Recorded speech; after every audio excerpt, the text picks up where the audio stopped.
Hello and welcome to Bread and Thread, a podcast about food and domestic history. I'm Liz.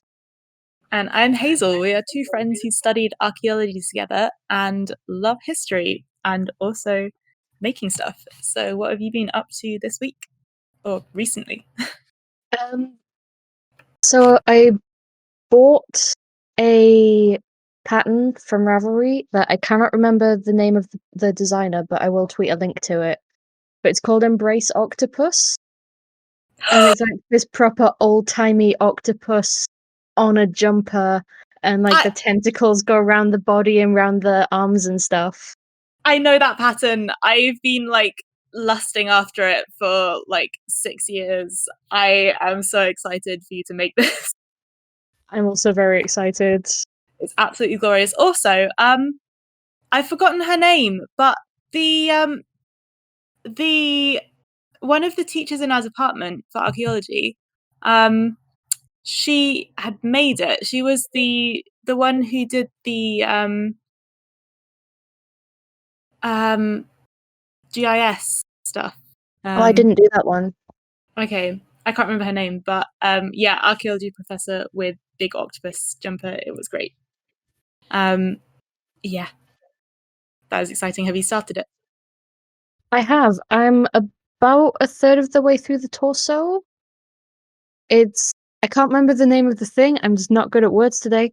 The thing where you attach the sleeves to the body while you're knitting the yoke. Okay. So I'm getting there. It's nice. like the tentacles are developing. You're getting into the tentacles. Yeah, I haven't done color work for a while. It's quite fun getting back into it. I am gonna need to see a picture of that. I think I put a picture of it in the Patreon Discord. Oh, okay. I need to check that. That's patreon.com/breadandthread. So what have you been working on? I made a passion fruit and dark chocolate tart. That sounds amazing. It's quite possibly the fanciest dessert I have ever made. So Definitely yeah, the sexiest. Definitely. Oh yeah, this one is smooth and sensual. I had this whole day off to myself, and I was like, I'm gonna make a very fancy thing, and I hadn't baked in a while, so it was I got the recipe out of Good Food magazine, which, by the way, you can get free through your library if you live in the UK. And it's got a chocolate pastry base with cocoa powder in, and then a passion fruit curd, and then chocolate ganache on top. It's like a mouth explosion. It was good. It's pretty. You don't want a big slice. It's pretty rich. But it's the first time I've ever made ganache as well, and it kind of worked out. It was a bit. I don't know how it's supposed to be, but it was quite dense after being in the fridge for a while. Well, that's fairly normal with a dark ganache. Okay. If there's more cocoa in it, it gets thicker and denser. You just want to put in more cream or use less cocoa-y chocolate if you want it thinner. I see. I might give that a go. How I've ganache made and experienced are failed you? many ganaches. But I'm good at them now. I made a white chocolate ganache and everything. Ooh, is that harder? I mean, I found it harder. There's technically no cocoa in white chocolate, right? Yeah, it is not chocolate. Which is Don't hate part us. of why it's a lot harder to work with white chocolate. But yeah, I'm pretty proud of myself. White chocolate ganache with blueberries is very good. That sounds good. I was thinking, I mean, passion fruit is quite fancy and exotic for me. And it was really, really nice. But it was that kind of tangy flavor with the sweetness of the chocolate that was really good. So I was thinking you could probably make that a gooseberry curd, and it would have the same kind of effect. Oh, that's an idea. So I might give that a go. My parents have a gooseberry bush. I might make one of those next year. Yes. So yeah, that is the haps. Amazing. So this is one of our book episodes, I believe. It is indeed, and I'm going a bit left field for this one because it's not a cookbook. I hope that's okay. I mean, it's bread and thread. It's not just bread. Well, there is a lot of thread involved in this. So I'm going to be talking about Therese De Dilmont's Encyclopedia of Needlework, first published in 1886. And enjoy an encyclopedia. oh yeah, and it really is, honestly. Like there is a lot in this book, and it deserves its fame. So I actually first saw this book in a really old secondhand bookshop, and it looked like I was interested in needlework at the time, so I had a look, but it just kind of seemed like, really old and weird to me at the time. But now that I'm a bit more interested in like historical methods of doing things, I'm like, damn, I wish I bought that. But don't worry, because it was very popular in its day, and there's a lot of them floating around, so I don't think it would be too difficult to get a hands on one if you wanted one. And also, as I discovered when I was looking up about this book, there is a copy on Project Gutenberg available for free. Ooh. So if you are at all interested in anything that I talk about in this book, then you can just go and find it and have a read for yourself. And there's all of the images are reproduced as well. It's really good, and I think it's one of the original editions because, as we will find out, there were many editions of this book going right up into the mid 20th century. That recent? Yeah, Nice. yeah, it far outlived its author because it was just so comprehensive, and it really hit at the right moment as well, because when this was published in the late 19th century, there was like a real fashion for decorative needlework. I guess kind of similar to how there's a revival of craft and that kind of thing today. But at this time period, there was just so much more availability of like different kinds of threads, different colors, like different materials than there had been before. Plus, a lot of people had more leisure time than they used to, so it was needlework as a hobby was really popular at the time, and also We're talking like the back end of the arts and crafts movement, right? yeah, that's kind of 1870s, 80s, right? Like started 1860s and then went on for a little bit. Okay, cool. Yeah, so that plus the infamous Victorian fashion for decorating literally everything in your house somehow meant that this was a really popular book. And although there were a lot of other kind of competitors to it at the time, it stood out for various reasons. So Therese De Dilmont was an Austrian writer. She was born in the town of Wiener Neustadt in 1846, which is just south of Vienna. And she was the daughter of a professor of architecture at the military academy there, and her mother had the fantastic name of Franziska Schwendenfein. That's totally irrelevant. Very good. It's not relevant to anything. I just wanted to say it because it's excellent. So she was actually educated as a governess and a teacher in Vienna. And as part of this education, she studied needlework and got really interested in it. She may have attended the needlework school that was founded by Empress Maria Theresa, I think in the 18th century. And certainly she was a close friend of the director of the school for most of her life. So she ran an embroidery shop in Vienna for a while with her sister, selling just embroidery materials, designs, patterns, things like that.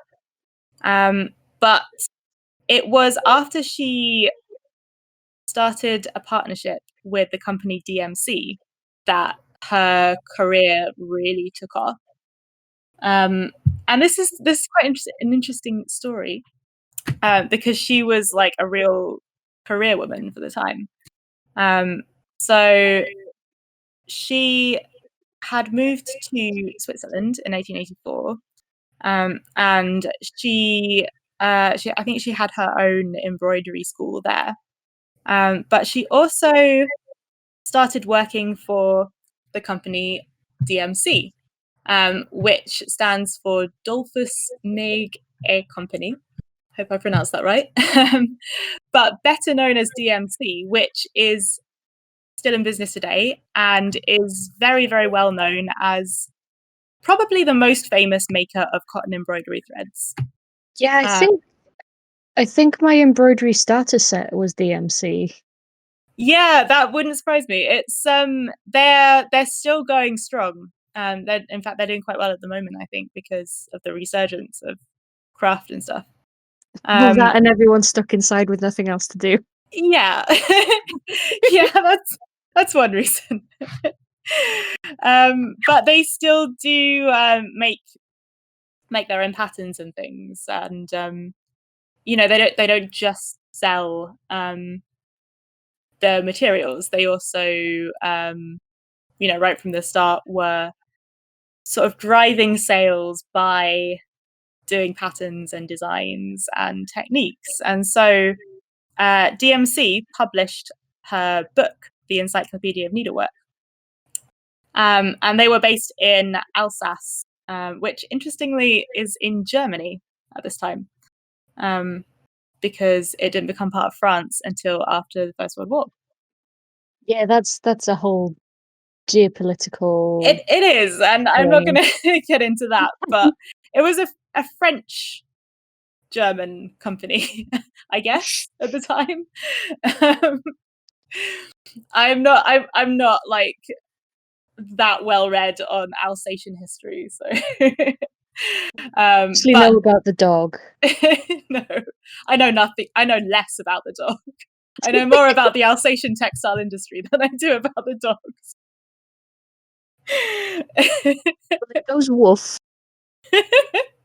Does it though? Yes. Okay. I've known several. Known them well. Yeah, so she had a contract with DMC to write for them, and she published over 100 books or leaflets were attributed to either her or her niece, who had the same name, and I'll touch on that later. But the most famous is the Encyclopedia of Needlework, published in 1886. And we're going to have a little flick through of it in just a moment. But I just do want to talk about kind of how this partnership ended, because it's quite interesting. So the book was really, really popular. It had many reprints. It was translated into 17 languages. And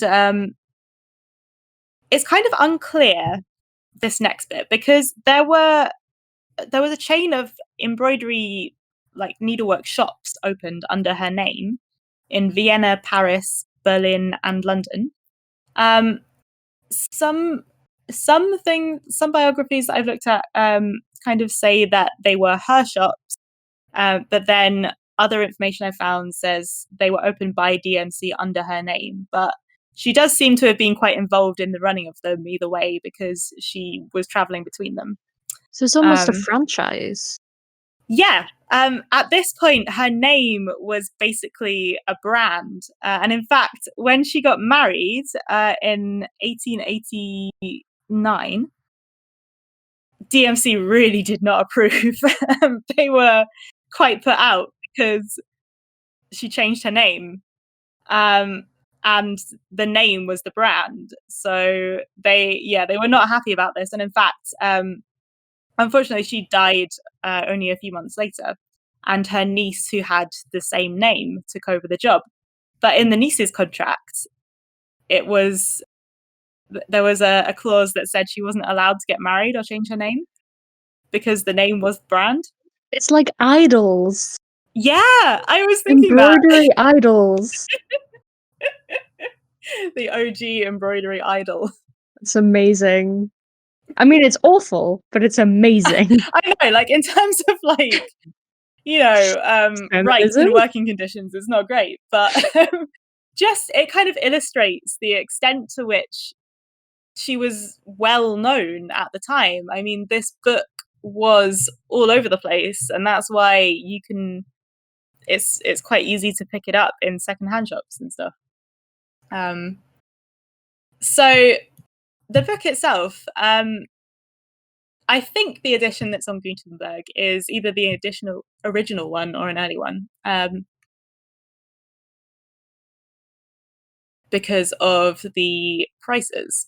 So the English edition cost 3 shillings, which is not massively expensive. I mean, probably the people who are going to be most interested in fancy work are like the middle/upper classes, who probably the middle classes, who are going to have like a middle class lady probably has a lot more leisure time than The upper someone classes would probably employ a middle class lady to do it for them. either buy them or have somebody make them for them, although it was also a popular hobby among the upper classes. So like I would say like they would probably do it for hobby purposes as well, whereas a middle class lady might be looking to do it to look fancier, but didn't have the money to pay for the real professional stuff.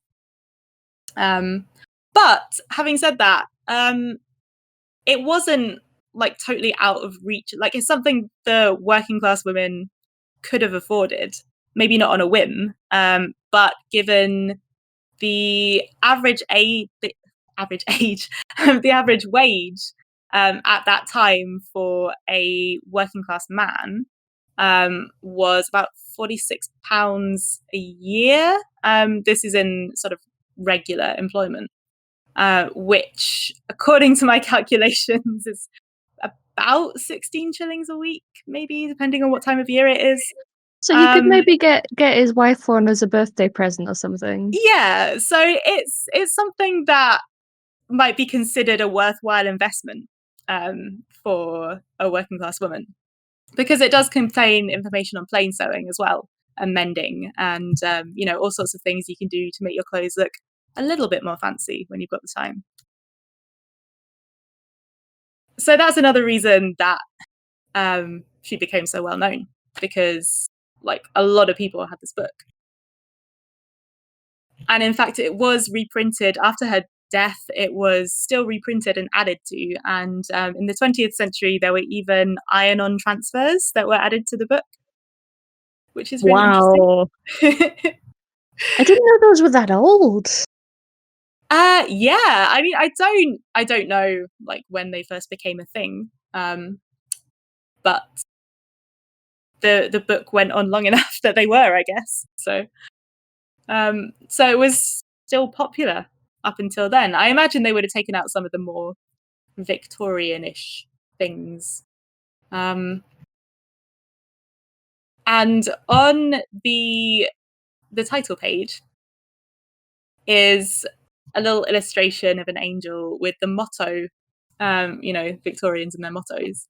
The motto is, I don't know Latin, so I don't know if this is right, but it's tenui filo magnum pexita opus, which apparently means from one fine thread a work of art is born. I like that. Yeah, I do like that. It's the same kind of vein as Mighty Oaks from Little Acorns Grow. So it's an extremely comprehensive book.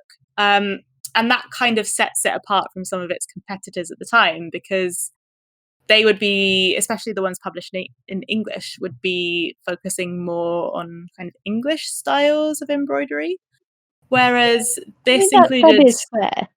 yeah, and this included a lot of continental styles and also segments on Chinese embroidery, tambour work from India, Turkish embroidery, so like a lot of different styles and things from all over the world.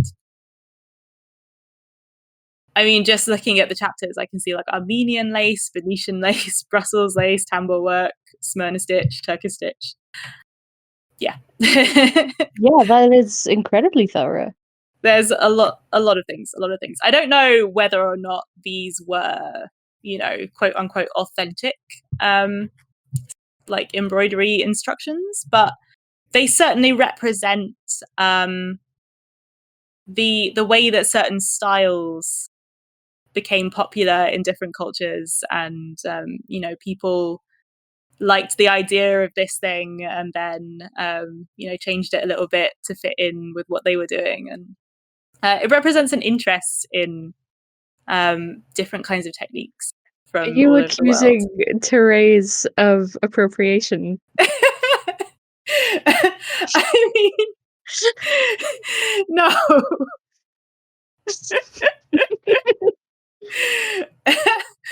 I mean, I'm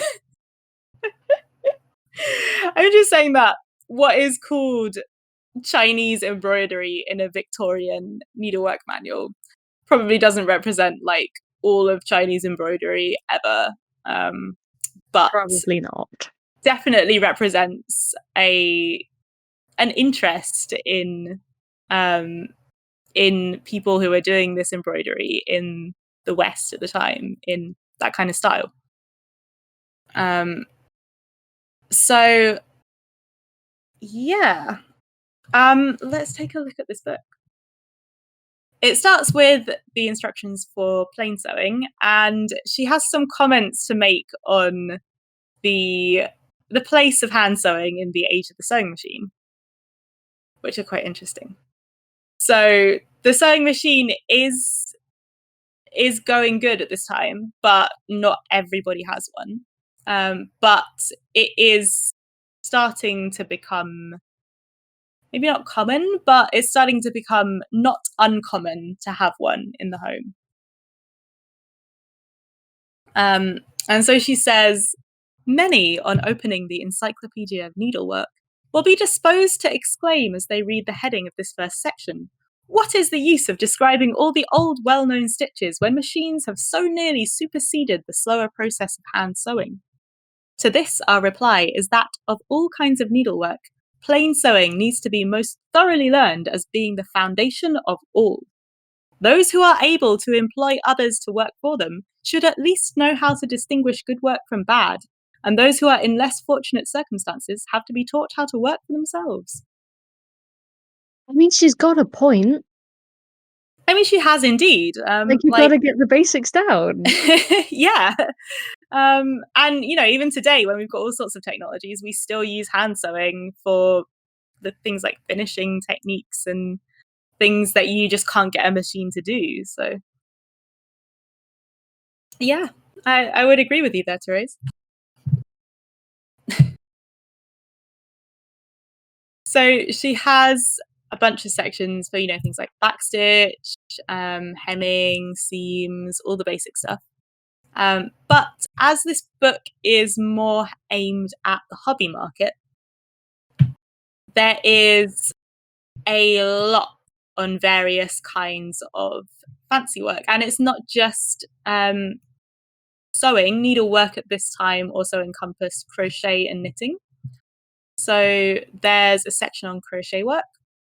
There's a section on knitting, tapestry and linen embroidery, gold embroidery, white embroidery, open work and cut work, netting, macrame tatting, Irish lace, which is kind of needle lace, and also Irish crochet, which is really amazing. It's like a style of crochet with very, very fine thread where they're like 3D motifs, like often flowers and leaves and things on a sort of net background. And it looks incredible. It's cool. I haven't heard of several of the things you listed there. I'm gonna have to look at the Gutenberg version of this. I know. I mean, I don't know them all. I don't really know what netting is. Interestingly, there's a lot of instructions on how to make different kinds of lace, both insertion lace and edging lace, and collars and things. And I think that's possibly because a lot of these kind of stuff that these laces are intended for, like linens and underwear and nightwear and stuff, was still often being made at home at this time. And the lace is a way that you can make it fancy, you know.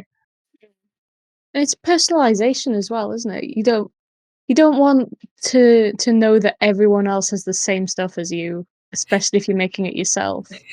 Definitely, yeah. And if you've got the time and it's your hobby and your other option is having, you know, boring plain underwear, then it's a bit of a no-brainer. Like, As someone with, let's just say, substantial breasts, I have a lot of feelings about nice looking underwear.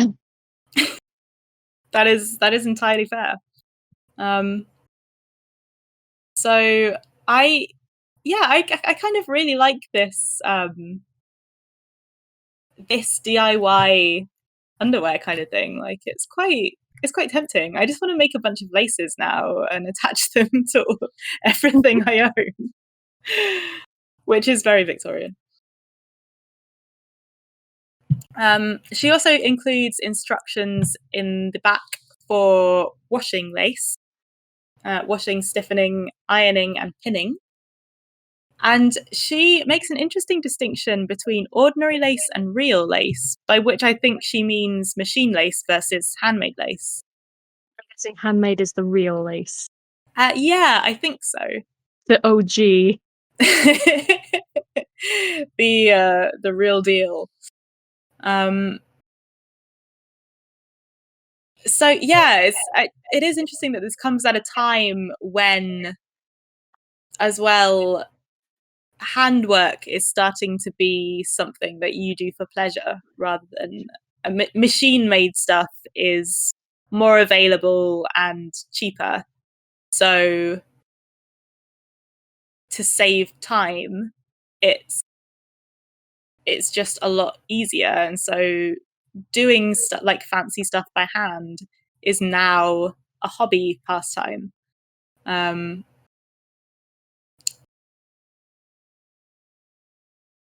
So yeah, in pinning out the lace, she says that if it's machine made lace, you can just iron it, but if it's like real lace, then you've got to pin it out.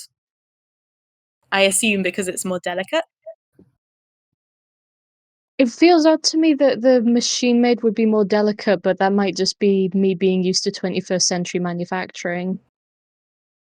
Oh yeah, sorry, this is the real lace is more delicate, apparently. Okay, that makes sense. But yeah, I would think that's because they didn't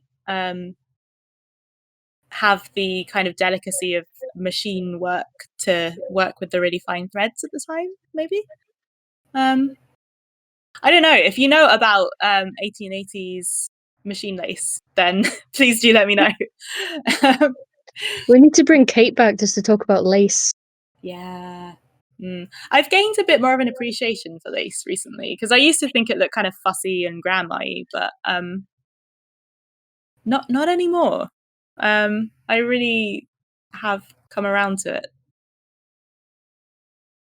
I think it does have its place. Hmm.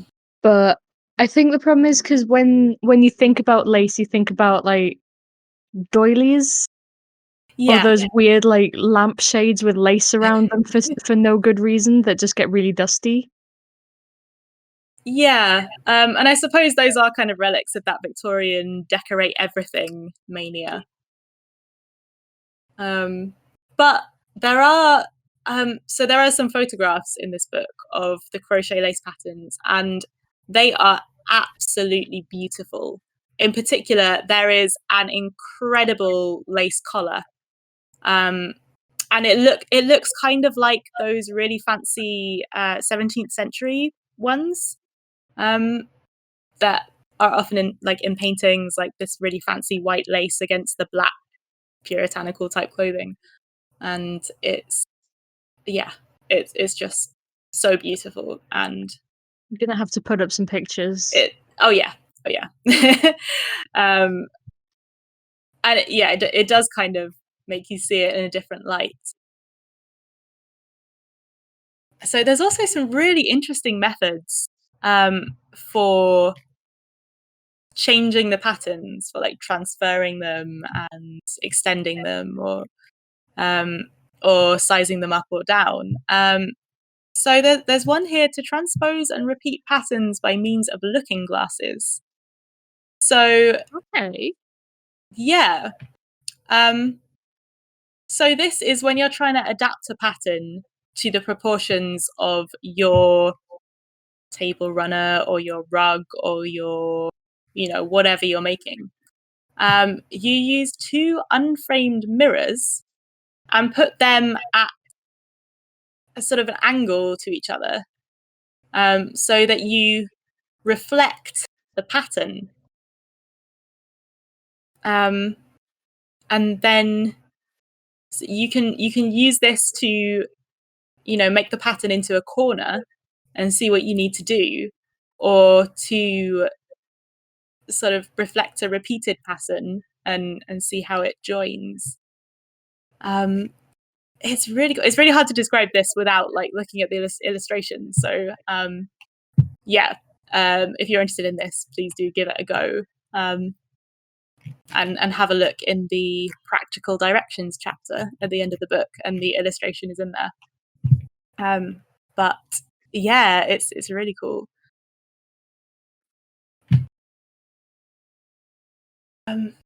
So she also includes, let me see, I've talked about crochet lace. There's knitting. Oh, so in the gold work, there's another nice little quote. So is that gold work as in with like gold thread? Yeah. So gold work is it's a bunch of different materials. So you use sort of gold thread. Often it's raised, so it's kind of like stump work where you like pad out the base and then stitch over it, so it's like a little bit 3D. There is sort of goldish leather that you can use, and various different materials. And it was quite popular in the 18th century as well, as she mentions. So she says, up to the present time, dating from the end of the 18th century, gold embroidery has been almost exclusively confined to those who made it a profession. Amateurs have seldom attempted what, it was commonly supposed, required an apprenticeship of 9 years to attain any proficiency in. Wow. But now, 9 years seems like a long time to just get good at something. Yeah, She doesn't say to become an expert. She says just to be good at it. Any proficiency. Yeah. To be able to embroider gold takes 9 years. You heard it here.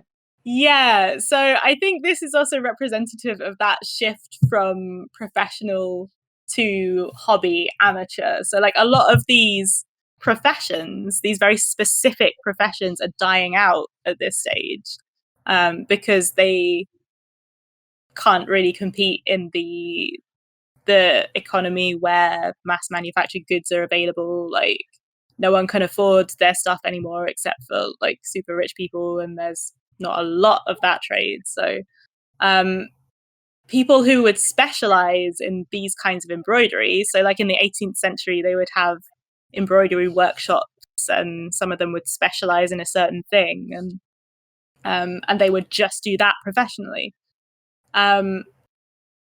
And so if you could afford that, you wouldn't bother trying to do it yourself because it's like a professional thing. But now no one can really, I mean, they weren't making a lot of money in the first place, these people. But people can't really afford to sustain this as a profession anymore. And so it kind of goes into the amateur, like, hobby kind of world, as with a lot of other things. So she says, but now, when it is the fashion to decorate every kind of fancy article, whether of leather, plush, or velvet, with monograms and ingenious devices of all descriptions, the art of gold embroidery has revived and is being taken up and practiced with success, even by those to whom needlework is nothing more than an agreeable recreation. We trust that the following directions and illustrations will enable our readers to dispense with the 5 years training, which even now experts in the art consider necessary. So that's quite a humble brag there. Yeah. But I mean, I feel like a lot of things of that era just read like that just because of how people wrote. Yeah, I mean, this does seem to be Just talking around it, going, well, by the way. I basically like the phrase, even by those to whom needlework is nothing more than an agreeable recreation. I almost want to, like, embroider the phrase an agreeable recreation. There's many things that you could call an agreeable recreation. I certainly I find... don't think it counts as recreation otherwise. I certainly find needlework an agreeable recreation. But I mean, I assume she means, like, even if you're not a professional, with my book, you can do this. Oh yeah, I think I just prefer interpreting it as, if you like it, you can do it. Yeah. That is kind of the point of this book. And the instructions do seem quite... the diagrams are pretty good. Like, they're pretty well laid out. And the instructions are, I mean, there's a little bit of that in the usual manner kind of stuff, where I think they're assuming at least some sewing competence. Of course, because your mother would teach you. Yeah, so, like, it's pretty much every woman at the time knew how to sew, more or less. So, like, she's kind of assuming like a familiarity with a lot of the stitches, but then she does include a lot of, like, she starts at the beginning, so it kind of is aimed at the beginner as well. It's nice having that sort of span. I guess what is part of why it was popular for so long is just like, this is for everyone. Yeah. And it's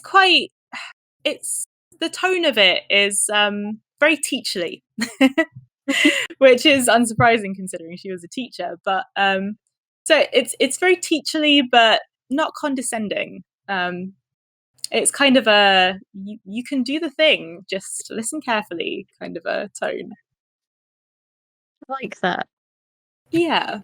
That's the tone I want from an instructional text. I mean, it's clear this was written by someone who actually was really interested in every kind of needlework and like, knew what she was talking about, which you would expect from someone whose profession was teaching needlework. But given that this was published by the company DMC, it does push a lot of their products. Like, all of the recommended materials are Shocked and surprised. DMC threads. Yeah. So that might be quite tricky if you're trying to follow these instructions, because obviously a lot of these materials they don't make anymore, so you've got to try and figure out what the modern equivalent is. I mean, it's probably just a different DMC product. Yeah, you can probably find something that's a similar thickness or whatever you need, but it might differ in material, like what it's made of. Mm. So yeah, she also includes embroidery patterns and things, designs, and a lot of ideas for things that you can do. It's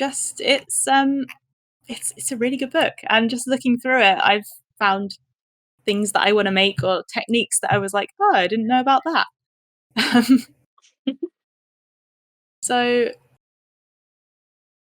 like it's still, I think it's really stood the test of time, because if you were somebody who just wanted to learn how to sew for like mending stuff, your modern clothes, this would tell you how to do it. Like it shows you how to do darning and mending, how to sew on buttons, which is the same thing that you do today. Yeah, it's handy. Nice. And it's not too like 19th century, it's not indecipherable. So that was a little journey into Therese De Dilmont's Encyclopedia of Needlework, which you can find on Project Gutenberg. I'll put a link on the Twitter and in the Discord if anyone's interested in that. And please, if you get into this as much as we have and you try something out from it, let us know. Send us a picture. Definitely. So thank you for listening. As I said, we have a Patreon if you want to help us host the show or help us get these sorts of books. It's patreon.com/breadandthread. You can also email us at breadandthreadpodcast@gmail.com if you have any ideas for things that we should talk about, or you just want to send us a picture of your amazing crochet lace. Or if you don't want to email, you can tweet us. Also just bread and thread. And we will talk to you next time.